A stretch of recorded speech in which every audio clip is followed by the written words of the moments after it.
recap for UFC 90, Silva versus Cote. And right away, I got to get this off my chest.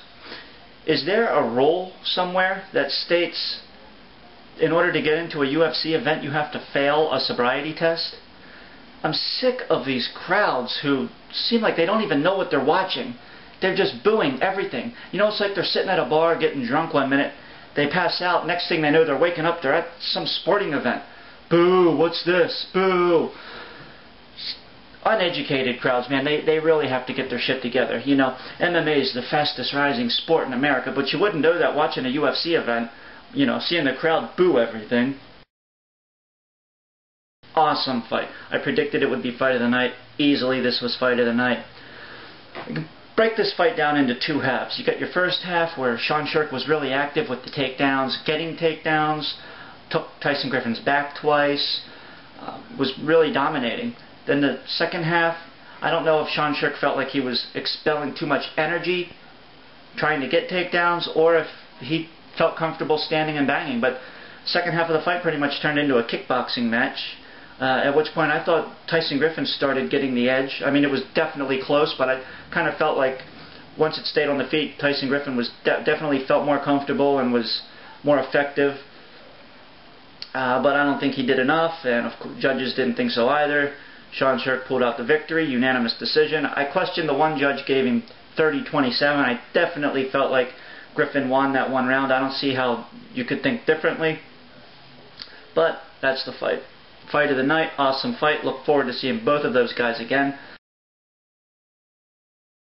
Now, the general consensus going into this fight was that Dos Santos was really just put in there to make Verdum look good, while the rest of the sort of meat and potatoes of the heavyweight division was off having their four-man tournament. He was basically just sent in there to keep Verdum active, to make him look good. You know, basically he was sent in as a jobber. You know, he was the Brooklyn Brawler of the UFC, at least for that fight. And that kind of backfired. And, you know, I kind of was impressed when I saw Dos Santos. I believe it was in one of Dana White's vlogs here on YouTube, where he walked into the room and you saw Dos Santos hitting the bag. It was really fast, looked really sharp, and you're just thinking, oh man, Verdum better get this fight to the ground fast. That didn't happen. Verdum tried to stand and bang. Verdum looked really sloppy, really slow. He comes in with an overhand right. Dos Santos comes up with an uppercut, and Verdum leaned right into it. He crumbled, and that was basically it. Referee jumped in almost right away, let Dos Santos get a punch or two in there, but that was pretty much it, man. That was a one-punch fight. What happens from here?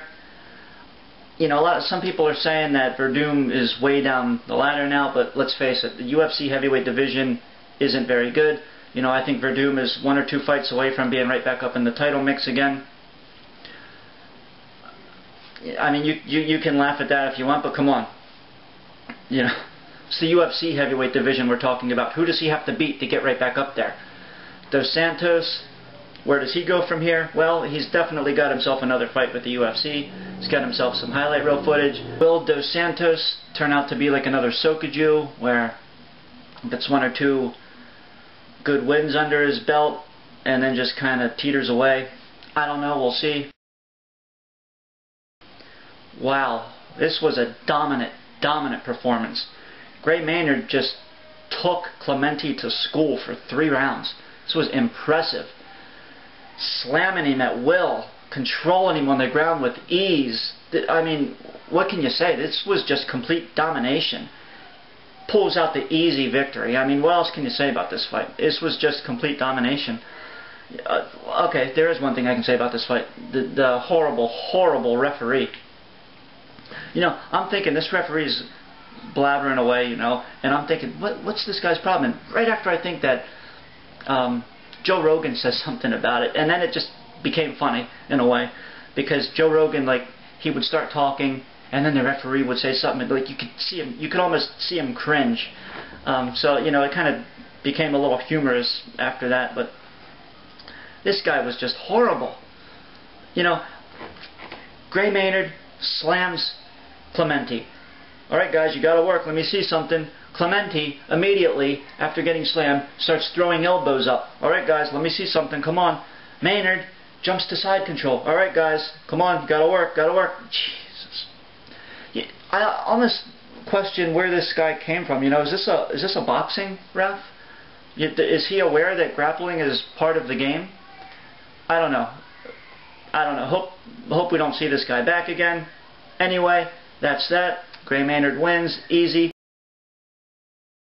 Now, 3 things really impressed me in this fight. 1, Koscheck's incredibly improved stand-up. I don't know what this guy's been doing, but he looks like a whole new fighter. I mean, this was amazing. This guy's stand-up has improved so much. Not that I'm saying he imposed a great threat to Thiago Alves, but he's definitely improved his stand-up, and he was holding his own.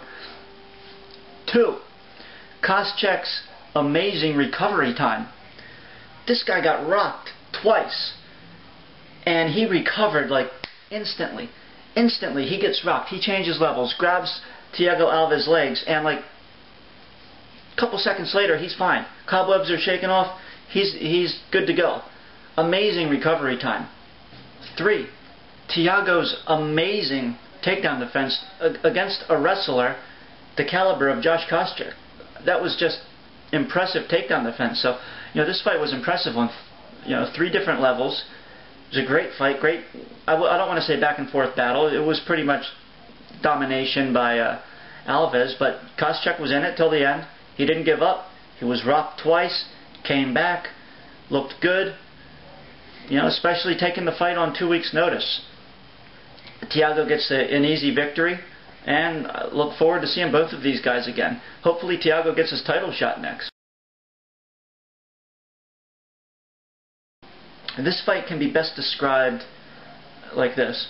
You had a guy in the octagon who was there to fight, facing a guy who was there to spar. It's basically what it looked like. A good analogy is, see, I have a friend who plays a lot of video games. He's a hardcore gamer. He gets every game, masters every game. I don't play games at all. Sometimes I'll go over and I'll just start messing around with a game. He'll put it on 2 players and just take me to school. And that's really what this looked like. This looked like the master mixed martial artist versus the novice who shouldn't even be in there. Cote is a legitimate fighter. He's a legitimate contender. And Silva just took him to school. Just dancing around him. This guy's in there to knock your head off, and you're just dancing around having fun. Just an amazing performance by Anderson Silva. A lot of people are giving Cote credit for taking it out of the 3rd round. Or taking it out of the 2nd round, I'm sorry.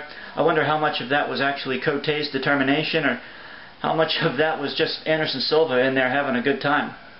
Dancing around, having a good time. Anyway, goes into the 3rd round. Pretty much the very beginning of the 3rd round, I think. Cote popped his knee. That was it. Popped his knee, dropped, fight's over. Impressive performance by Silva. What happens next, I don't know. We'll see. Silva, hopefully he gets that fight with Okami. I want to see that rematch. I personally thought this was a really good card.